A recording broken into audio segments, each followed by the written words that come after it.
She looked at you like she already knew you'd fail, not in cruelty, in certainty, as if the test had already ended and your role was simply to act surprised. You spoke with hope. She listened with silence, not because she judged you, but because she had long stopped judging herself. And somewhere in that silence you felt it, that ancient shift in her eyes. Not anger, not sorrow, but something colder, like the silence in a church after the organ stops playing. She wasn't hearing you. She was measuring the distance between what you are and what she prayed never to become. Behind her smile is a cathedral, but no God remains, only shame in a wedding dress. And you, poor soul, are not the groom. You are the mirror, and that is why she will blame you, not for failing the test, but for seeing her before she could look away.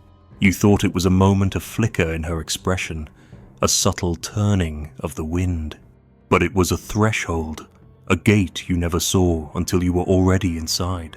You stood there, speaking earnestly, revealing yourself, thinking the more honest you were, the more she would draw near. But she was not listening for honesty. She was waiting for something else. Not your truth, not your strength, not even your love. She was waiting to see whether you would kneel, whether you would doubt yourself, whether, at the sound of her silence, you would unravel. And when you did, when the first crack appeared in your voice, in your certainty, that's when the test began. You believed her tests were about proving your worth, but they were only about proving her despair. She tests not to know you, but to feel again the emptiness she's always known. You think her coldness means she doesn't care, but it means she cared once, far too deeply, and was not met. So now she builds altars to disappointment, and every man she lets near must become the offering. You see, she cannot allow a man to remain standing, for if you do, if you withstand her storms without bending, then something within her begins to tremble. Not fear recognition, and that is unbearable. You don't understand why she turns distant when you open your heart, why she tests you more when you become reliable, why your loyalty seems to provoke her resentment. But it is not your flaw. It is her flight, not from you, but from the unbearable clarity of being seen without disguise. She cannot let you reach her because you are too close to the part of her that remembers God, and that memory must remain hidden beneath veils of charm, irony, provocation. You are not speaking to a woman, you are speaking to a fortress dressed in perfume. And what she calls intuition is not insight, it is dread.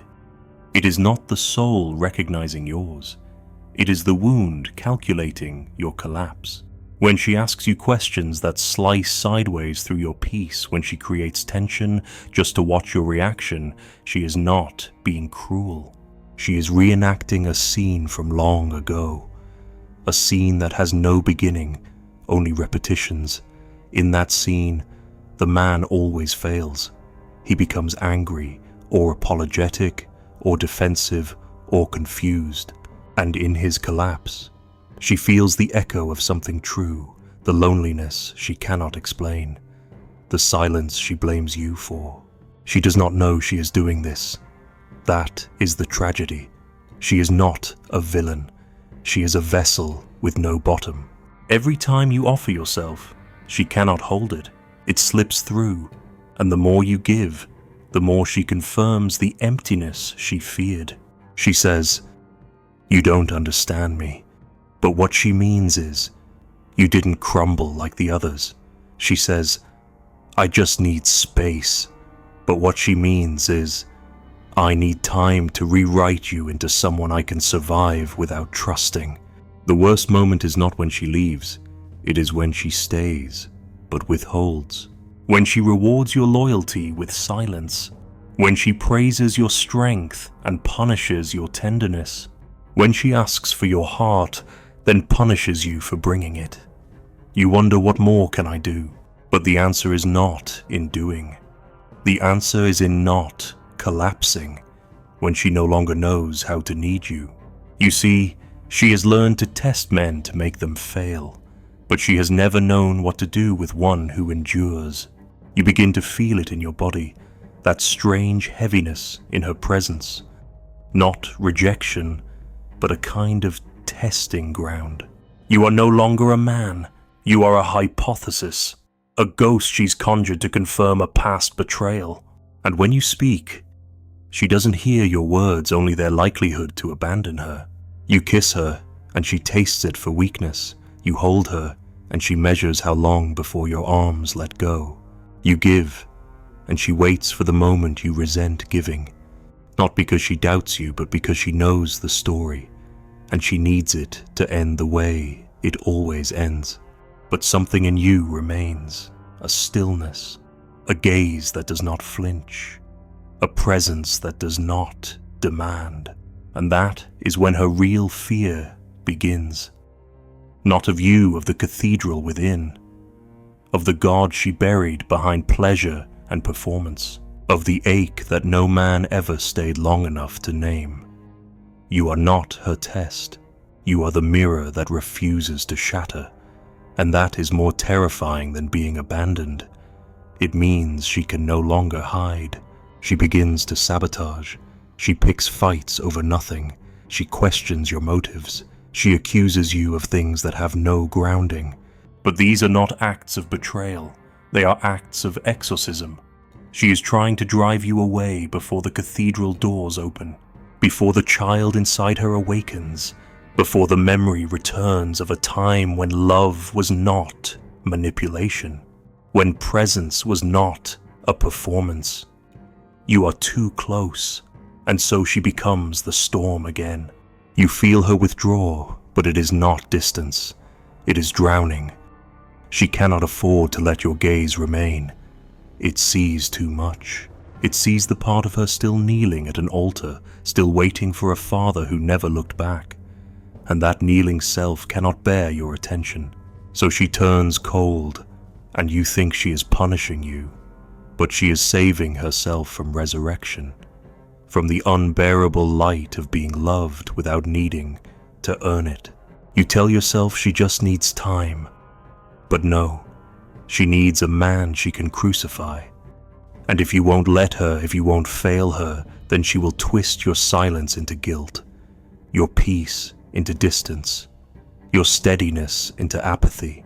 She will call you cold, not because you are, but because she cannot name the warmth of a love that does not apologize for existing.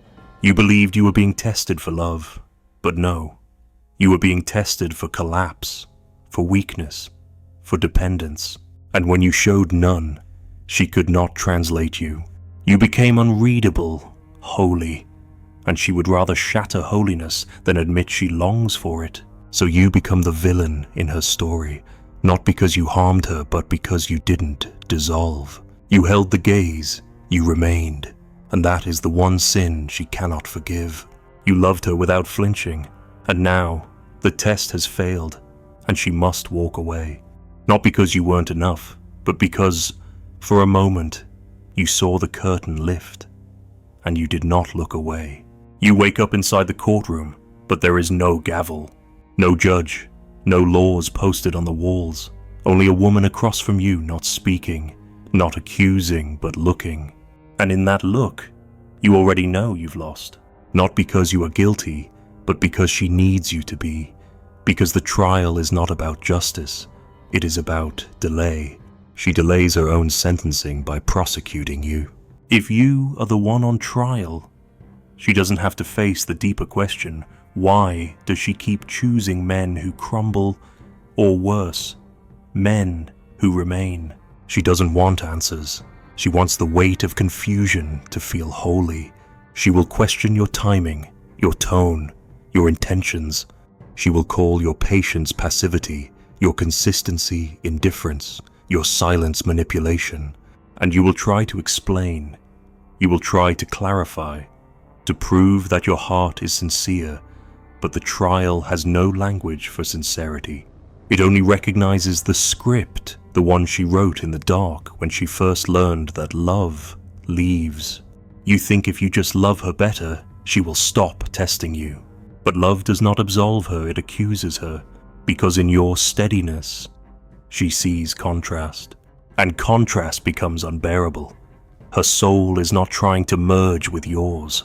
It is trying to survive your presence without falling apart. She pushes you to the edge not because she wants you to fall, but because she needs to believe she's not alone in her collapse. And if you stay standing, then she is the only one drowning.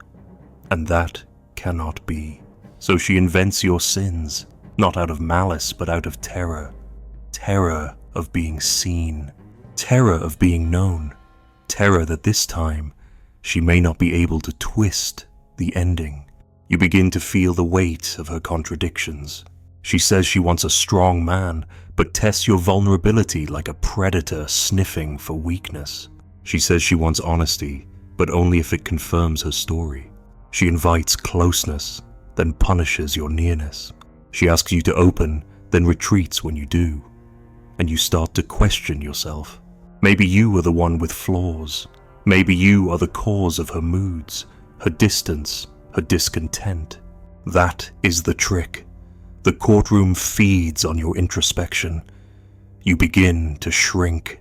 You begin to contort.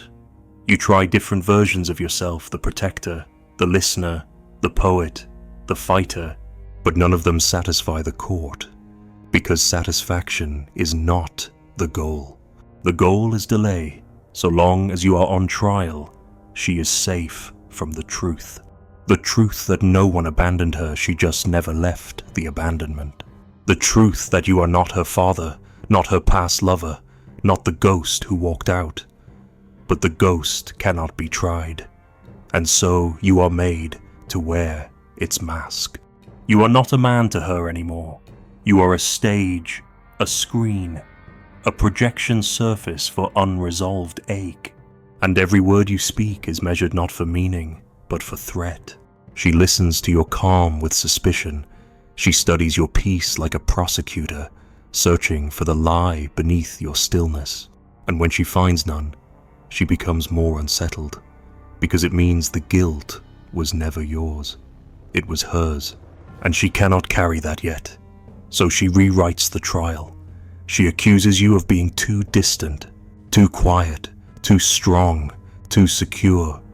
She needs you to become unstable, not so she can leave, but so she can stay without facing her reflection. If she can make you guilty, she doesn't have to ask why she keeps walking into fire. If she can get you to confess, even falsely, she can protect the myth that every man is a mask for betrayal. You must understand this. She is not trying to destroy you. She is trying to survive her own story. But the tragedy is this: she survives it by repeating it. She repeats it by rehearsing it. And you, standing there with open hands and a quiet soul, become the actor she needs to blame for the script she cannot stop performing. You remember the first time she cried in front of you. Not the gentle tears of grief, but the violent, shapeless weeping of someone reliving a wound without form. And you held her, and you whispered, and you stayed. But in that staying, something shifted. Because she expected absence. She was prepared for abandonment. But not this, not the man who doesn't leave when the storm begins. And so she turned the storm inward. She began to interrogate herself. Then you. Then the room. Then the silence. Then the air. Because if you are still here, then the courtroom is not real. And if the courtroom is not real, then maybe, just maybe, the guilt was never yours. And that realization burns, not gently, but like a holy fire that threatens everything she built to stay hidden. So she calls you names that don't fit. She tells her friends half stories that make you look weak, or cruel, or distant. She creates distance just to prove it was always there. She rewrites the trial until even you wonder if you've done something wrong. You begin to doubt your motives, your words, your eyes. That is how the courtroom survives through your disorientation. But then, you stop explaining, you stop defending, you stop pleading for her to see the truth. And in that silence, you become more than a defendant. You become a mirror a terrible, beautiful mirror she cannot unsee. Because now, she is the only one speaking, the only one accusing. And the echo of her voice against your stillness begins to sound like confession. You see the flicker in her eyes again, that ancient sorrow, that child on the altar, the bride with no groom, the prayer no one answered. And in that moment, the courtroom collapses, not with violence, with dust, with silence, with the sound of a mask falling to the floor. She looks at you, not as judge, not as victim, but as someone who just woke up. And you remain still, not to win, not to punish, but because, for once, there is nothing left to defend. She may run, she may stay, but the trial is over, and the judge was never there. She said she wanted love, but that was never the truth. She wanted a moment of recognition, followed by the safety of retreat. She wanted to be adored, not understood, because understanding is dangerous. It lays bare the machinery. It peels back the layers of grace she spent years perfecting. It names the emptiness she dances around with laughter and soft cruelty. And when you stand before her, unflinching, she does not see a man. She sees a mirror that does not crack under pressure, a mirror that reflects not what she shows but what she is, and that is unbearable. She once hoped to be seen, but only from a distance, to be glimpsed, never revealed. She longed to be admired like a painting from across the room, soft light grazing her cheekbones, every flaw safely hidden in shadow. But you stepped forward, you looked closer, you didn't flinch at the sorrow behind her eyes, you didn't recoil at the fracture in her laugh. You stayed, and staying is the cruelest thing you could have done, because it meant she could no longer pretend. So she turns the mirror away. Not with force, with distraction. She becomes charming, seductive. She creates chaos, then accuses you of losing balance. She pouts, retreats, returns, and promises nothing. She keeps you dancing around her like a priest before a shrine, always hoping for blessing. But there is no blessing, only delay. Because if you stopped, if you truly stopped and looked, you might see the emptiness she built her identity around. And worse, you might still love her. She cannot forgive that possibility, that someone might know the truth and stay, that someone might witness her shame and not offer healing, not offer judgment, only presence. She is terrified of presence, because presence demands nothing. And when nothing is demanded, her performance is useless. And when her performance is useless, she is just a woman. No masks, no sparkle, just a breathing, bleeding soul. And that is the one thing she never learned how to be. You were never tested to be loved. You were chosen to carry her contradiction, to make visible the split within her, the longing for closeness and the dread of being known. Every time you held her, you became a danger, not because of your strength, but because of your silence. She could explain away the men who shouted, who ran, who betrayed, but she cannot explain you. You remained. You saw, and you did not rescue. You did not accuse. You did not kneel. You simply remained. And that stillness, that unbearable stillness, became a mirror she could not shatter. So she tried to mold you, not into a monster, but into someone she could blame. She pulled you toward her and flinched at your nearness. She demanded honesty, then punished you for it.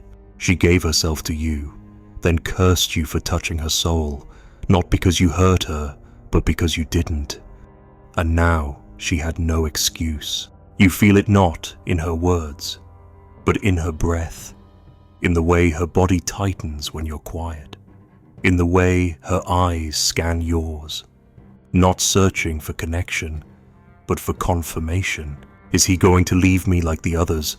Then I must make him. And so begins the slow erosion, not of your love, but of her reflection, because the longer she looks in your eyes, the more she sees what she's buried. The mask begins to slip, the flirtation becomes hollow, the smile feels staged, and the part of her that learned how to survive by dazzling begins to panic, not because she's unworthy, but because you've shown her a world beyond performance, and she doesn't know who she is there.